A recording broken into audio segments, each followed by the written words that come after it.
boa tarde e boa noite. Não importa o horário que você está vendo esse vídeo, o importante é que você está vendo. E nós vamos falar sobre Data Science. A semana, eu vou alterar aqui, já vi, deixei da outra semana é a 7. O tema é Data Science. Então nós vamos falar de Data Science. A semana é a semana 7. Não salvou. Ah, salvou, peraí. Deixa eu. Pronto. Salvar. E vamos lá. Então é Data Science.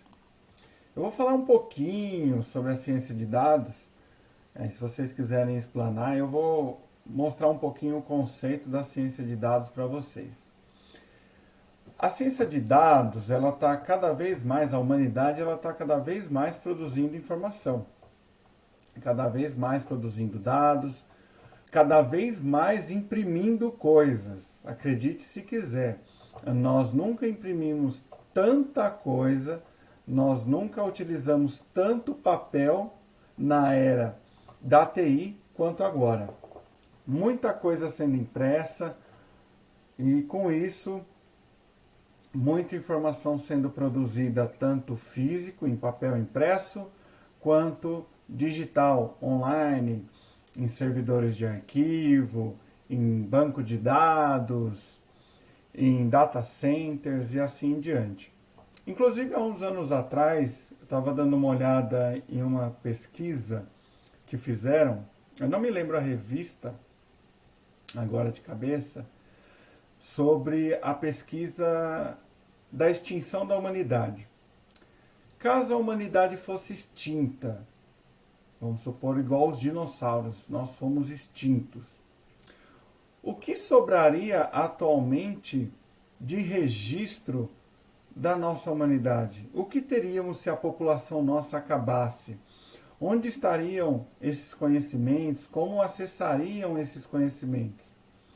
Dizem, conta-se, fala-se que a população, os maias, né? Os maias, eles tinham muito conhecimento, porém, esses conhecimentos deles não sabem onde a maioria estavam escritos. Diz que eles sabiam muita informação e que se perdeu com a extinção da raça dos maias. Que é o que falam que vai acontecer conosco, porque nós não temos nada escrito, pouca coisa escrita em papel, pouca coisa escrita que toleraria uma enchente, que toleraria fogo e assim diante.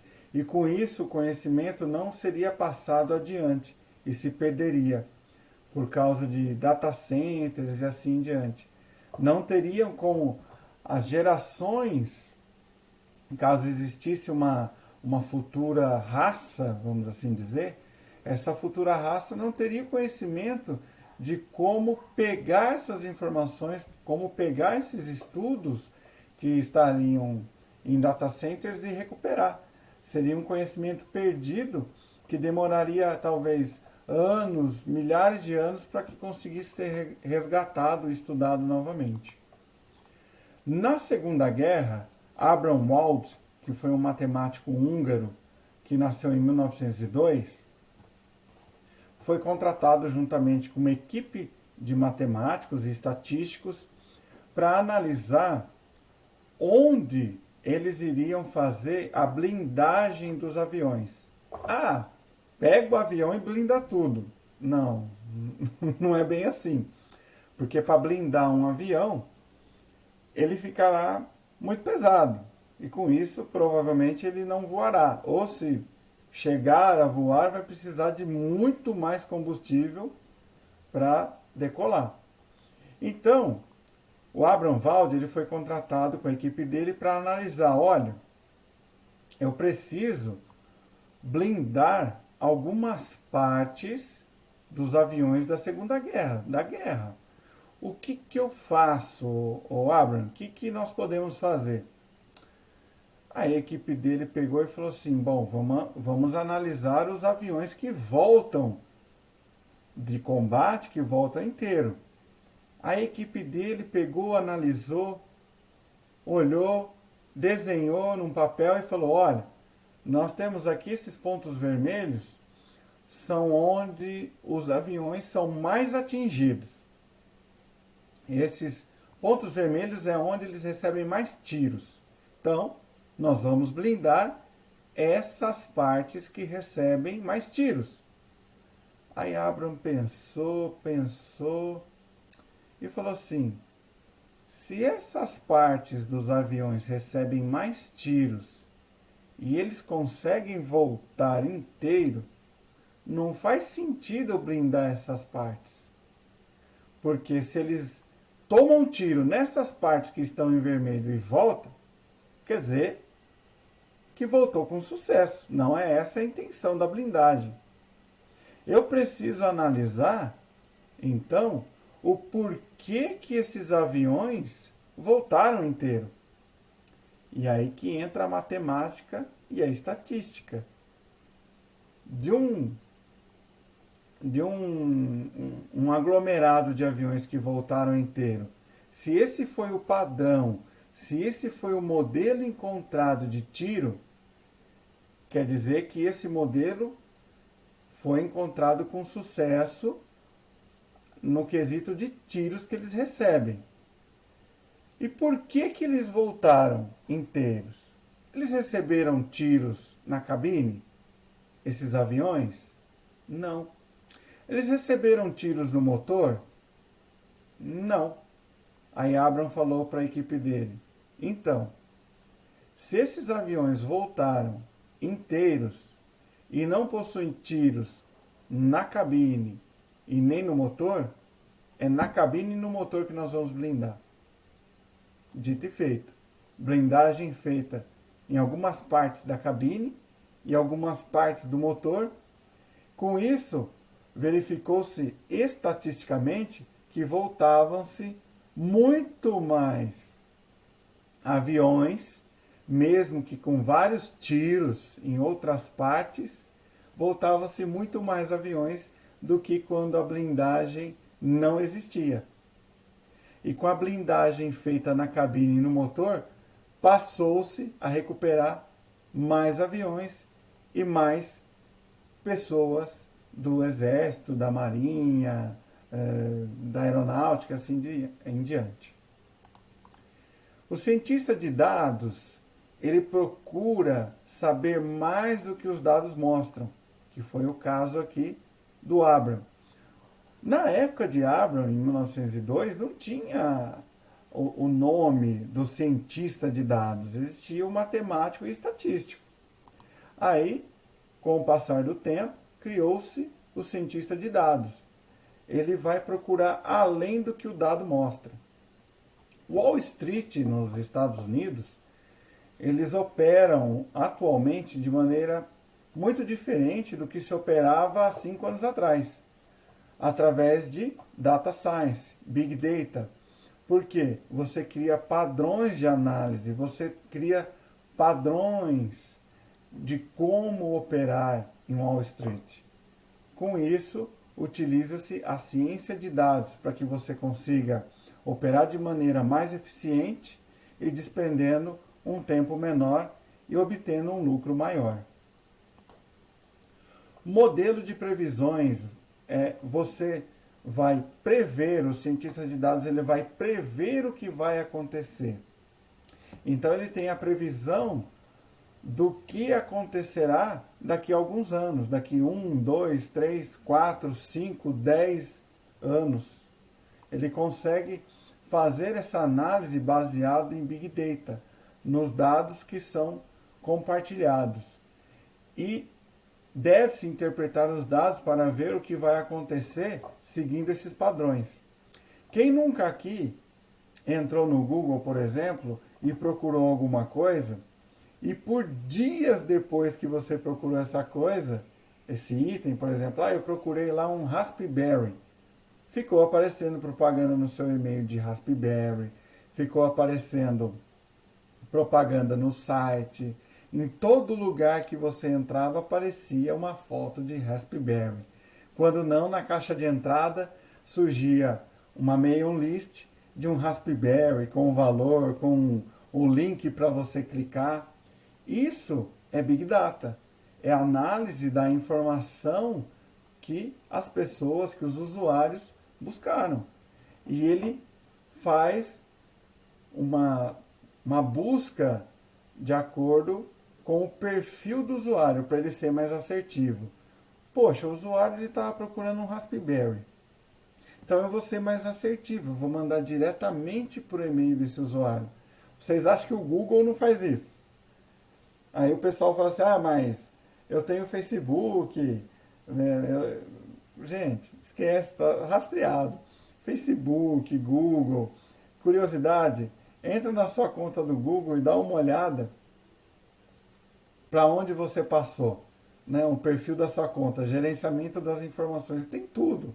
Onde você andou com seu celular. Se você tem um celular com Android, o Google já está sabendo de tudo da sua vida. Facebook, tudo, não tem jeito. A estatística é a ciência que mostrou muito para catalogar o que acontece.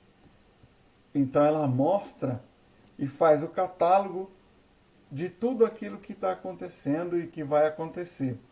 Um exemplo bem claro que já está acontecendo no Brasil é quem será o presidente em 2022. Se alguém estiver vendo esse vídeo aí em 2022, me fala aí quem foi o presidente. Quantas pessoas dão seta ao entrar para a esquerda, ao entrar para a direita? Isso tudo é padrão, é modelo estatístico. Machine Learning é o aprendizado de máquina. É a máquina aprendendo a trabalhar e analisar essas informações, esses dados brutos. Ou seja, a máquina ela faz a primeira análise de um jeito e daqui 8.000 análises ela vai fazer da mesma maneira que ela fez a primeira análise. Um ser humano não. Ele vai fazer a primeira análise muito mais empenhado e a última análise a pessoa, o ser humano já vai estar cansado. Um exemplo bem claro do que está acontecendo hoje na medicina são análises por machine learning de radiografia, de tomografia, onde você tem uma análise muito mais precisa de acordo com modelos. Depois eu deixo até um link aqui para vocês verem alguma coisa parecida que eu já tinha assistido uma reportagem falando de machine learning na medicina. Constatou-se que o acerto da máquina em comparação ao ser humano era de 96% em todas as radiografias e todos os exames de imagem, contra 89% do ser humano analisando. Por quê? A máquina está seguindo padrões. Ela está seguindo padrões de análise. Para isso, você tem que ensinar o software, a máquina, a analisar esses padrões. Um caso muito interessante que aconteceu em 2012 foi o caso da Target, que a Target ela é uma loja, ela soube da gravidez de uma cliente deles antes mesmo da família. Por quê? A pessoa estava procurando um creme, procurou mais alguma coisa e de um dia para o outro a Target mandou um presente na casa dessa pessoa, desejando os parabéns com um cartão pela criança, pela gravidez. E o pai dessa pessoa que recebeu, ele ficou assustado. Ele falou, não, mas minha filha não está grávida. Aí o entregador falou, olha, o que eu tenho que te entregar é isso. E esse pai ligou para a Target, conversou na Target. Aí o pessoal falou, bom, foi o nosso sistema que disparou isso, eu não sei te dizer. E no final, a filha dele realmente estava grávida. Um outro caso interessante, eu vou falar de um caso, inclusive aqui da minha cidade, que são os estacionamentos de mercado. Constatou-se que Os mercados aqui na região, que são dois que possuem esse estacionamento no subsolo, eles vendem mais que os outros mercados que não possuem estacionamento em subsolo em dias quentes. E também eles fazem a constatação de como que está a concorrência, ou como que eles estão, através dos estacionamentos, de como estão cheios.